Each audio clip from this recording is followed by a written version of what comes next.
안녕하십니까 행복가족 여러분.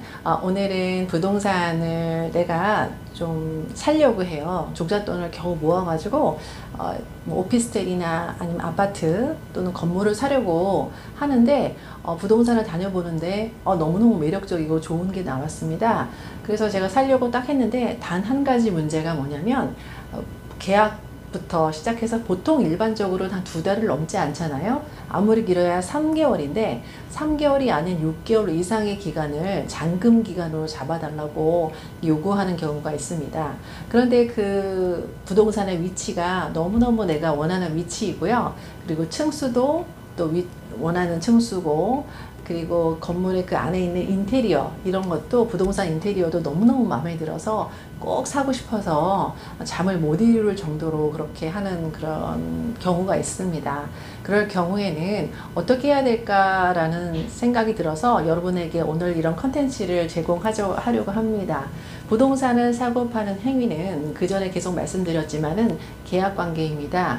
매도자는 내가 돈을 받을 수 있는 권리가 생기고, 그리고 내가 나의 부동산을 줘야 되는 의무가 생기며, 매수자는 돈을 줘야 되는 의무가 생기고, 그리고 그 부동산을 받을 수 있는 권리가 생기는 양쪽의 권리와 의무가 모두 다 발생하는 그런 계약 관계이기 때문에, 이 계약 관계를 할 때 물건의 하자가 있을 수 있는 그런 물건의 하자의 위험성이 있을 수가 있고요. 또 법적으로 문제가 될 수 있는 법률상 하자가 있을 수가 있습니다. 그래서 이런 것들을 잘 아시고 계시면 지금 이렇게 내가 건물을 사거나 부동산을 사고 팔 때 기본적인 지식으로 갖고 계시면 리스크 테이킹 하지 않고 그 위험을 내가 취하지 않고 그걸 회피하면서도 굉장히 좋은 계약을 할 수 있는 사람으로 탈바꿈을 하게 됩니다.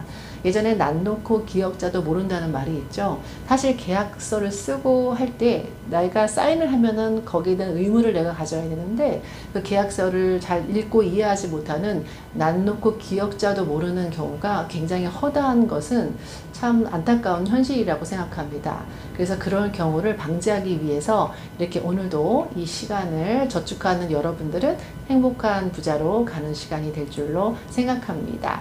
자, 한번 들어봐 주십시오. 그리고 또 이제 제게는 알림과 구독 설정, 그리고 주변에게 전달해 주시고 그렇게 하는 것은 굉장히 큰 힘이 됩니다. 잘 부탁드리겠습니다. 부동산 임장을 다니면서 내가 이제 하고 싶은 부동산 결정하시면 서로 매도 매수 그리고 부동산 사장님 만나서 계약 당사자와 공인중개사 사장님 만나서 서명하고 날인한 계약서를 또 쓰게 되죠. 이때 공제보험증서 확인하셔야 되고요. 중개대상물이 확인설명서를 받게 됩니다. 확인설명서는 그 중개대상물이 어떤 문제가 있는지 이런 것들도 자세하게 써 있게 되어 있으니까 확인설명서 꼭 교부 받으시고 확인해 보시기 바라고요. 그리고 중도금 단계가 있고 마지막에 잔금 단계가 있습니다.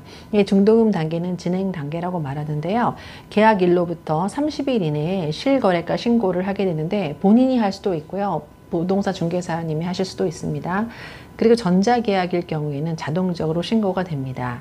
잔금시는 이제 내가 매수자는 돈을 내고 매도자는 부동산을 키를 주게 되는데, 법무사님 입회 하에서 잔금 지급하시고 소유권 이전 서류를 서로 주고받습니다. 그리고 공과금 정산을 다 하게 됩니다. 나중에는 등기를 넘겨받겠죠. 부동산을 파는 매도인과 부동산을 사는 매수인이 구비해야 되는 서류에 대해서 잠깐 살펴보도록 하겠습니다. 매도인, 파는 사람은 등기 필증을 갖고 계셔야 되고요. 인감증명서 한 통, 매도인용이라고 띄면 됩니다. 인감 도장 있으셔야 되고, 주민등록 초본 한 통 필요하신데 자기가 살았던 모든 주소지를 다 기재한 것이 필요합니다. 매수인은 주민등록 초본 한 통과 도장 그리고 신분증이 필요하십니다.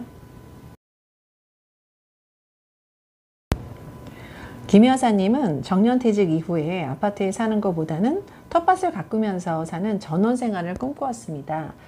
그래서 그 가족들이 가지고 있는 아파트를 팔고 땅을 사서 집을 건축하기로 서로 이제 가족끼리 다 합의를 봤거든요.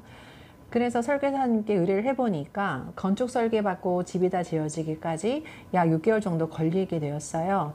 아파트를 급매로 싸게 내놓은 상태인데 잔금까지 자신이 살고 있는 아파트에 거주해야 돼요. 돈이 그렇게 많지는 않았거든요. 자신이 입주할 수 있는 6개월 동안 그 아파트에 살아야 하기 때문에 잔금, 매매 계약과 잔금까지 6개월 이상이 걸리는 상황입니다. 매수인인 이 씨의 입장은 시세보다 싸게 나온 아파트를 너무 사고 싶었어요. 근데 잔금까지 기간이 아주 길어서 찜찜했어요. 그 김 씨의 아파트는 층수나 위치, 인테리어가 너무 잘 돼 있어가지고 마음에 꼭 들어서 계약을 하고 싶은 그런 상황입니다. 이럴 경우에 매수인인 이 씨는 더 있을 수도 있겠지만은 대략적으로 지금 보여드리는 이런 위험을 당할 수가 있는데요. 이중매매의 위험성입니다. 우리가 계약만 한 것은 등기나 이런 게 이전되지 않기 때문에 법적으로 공시를 할 수가 없어요. 바깥 사람들에게 보여줄 수가 없어서 나 말고 다른 계약자와 계약을 또 하는 거예요. 이중으로. 그런 위험에 당할 수 있고요. 그리고 매도자가 혹시 내가 모르는 어떤 빚이 있을 수 있잖아요. 그러면 그 상대방 채권자가 매도자가 가진 부동산에다가 자기 재산권을 행사하기 위해서 압류나 가압류를 해놓을 수가 있습니다. 그러면은 매수자 입장에서는 큰 위험을 당할 수가 있고요. 또 근저당의 위험입니다. 처음에 살 때 근저당이 1억이 되어 있었어요. 1억인데 그 사이에 얼마든지 1억, 2억을 만약에 근저당이 설정되어 있는 상태에서 실제 액수는 1억밖에 없었는데 2억까지는 무조건 은행에서 해주게 되어 있거든요. 그 안에 그 근저당에 설정되어 있는 만큼 대출이 많이 늘어날 수가 있습니다. 또한 소유권 이전을 방해할 권리 등이 생길 위험성이 있고요. 부동산 가격이 급등할 때가 있어요. 그러면 하루에도 막 5천만 원씩 오를 때도 있었잖아요. 그럴 때는 매도인이 변심을 할 가능성이 시간이 길어질수록 더 농후해집니다. 그렇다면 우리가 매수자로서 할 수 있는 게 아무것도 없을까요? 그렇지는 않습니다. 부동산 중개사님이 이렇게 좀 도와주시면 됩니다. 매매계약 진행 시에 특약사항을 넣으면 돼요. 이렇게 넣으면 좀 도움이 되거든요. 계약일 현재 권리의 하자나 대출금은 전혀 없는 상태이며 또는 얼마라고 액수를 적어 놓으면 되겠죠. 본 조건을 잔금일까지 유지하기로 한다라는 조항을 특약사항에 꼭 넣어 놓으시기 바랍니다. 그리고 잔금일까지 근저당, 압류, 가압류 등 권리의 하자가 발생할 때에는 매도인이 전적으로 책임을 진다는 내용을 특약사항에 꼭 명기해 놓으세요.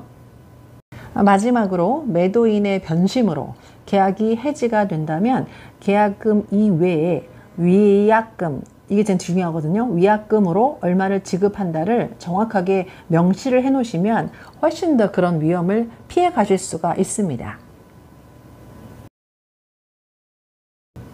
또 매수인을 위한 그 법적인 제도를 마련해 놓을 수 있는데요. 부동산 에스크로라는 제도를 이용하실 수가 있습니다. 또한 가등기라는 게 있는데요. 이 가등기는 매매를 원인으로 한 소유권 이전 청구권 가등기라는 게 있는데 이것을 매도인의 합의로 설정을 해 놓는 거예요. 이거는 부동산 등기부 등본에다가 가등기로 이렇게 설정을 해 놓기 때문에 모든 사람이 볼 수가 있습니다.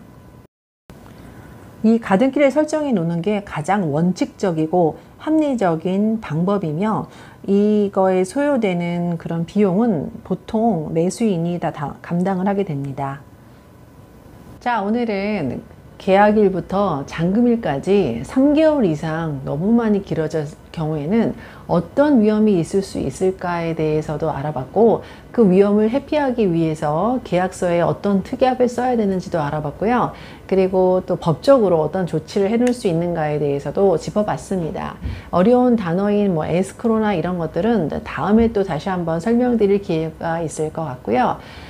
또 다른 이렇게 굉장히 적법하고 확실한 그런 방법도 있지만 약간 내가 1억짜리 매매가에 1,000만 원을 넣었는데 그 1,000만 원도 사실 개인한테는 굉장히 중요한 돈이잖아요.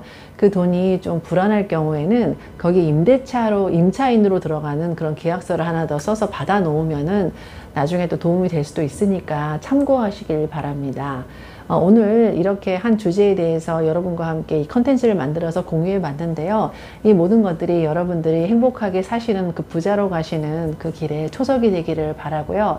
이 더운 여름에 모두 건강하시길 바라고 다음 주에도 건강한 모습으로 만나 뵙도록 하겠습니다.